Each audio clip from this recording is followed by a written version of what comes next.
All I can explain it as is I knew this is what I needed to do. Lindsay Vlamic is a breast cancer navigator at OSF. She worked at Methodist for 11 years in labor and delivery, eventually becoming the department's manager.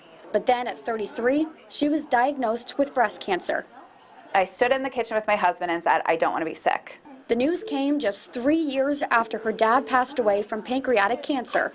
All I could think about was how ill my dad was towards the end. So I was devastated, obviously, even before I received the diagnosis, knowing that was likely going to be the answer. She remained positive, continuing to go to work even through radiation and chemotherapy.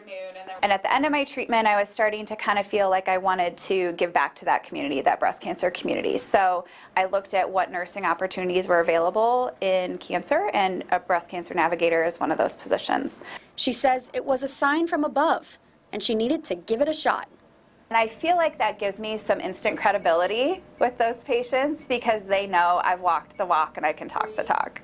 And Peoria should know best. Susan G. Komen, or Susie, was from right here in town. Their goal is to reduce breast cancer death.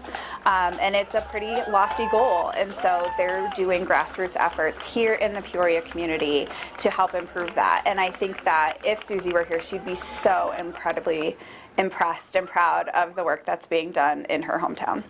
From education to community involvement and spending some extra time with the family, those with the More Than Pink Walk are hoping for clear skies and warm weather this weekend. And with all of the hype, it's reminding people what they're thankful for.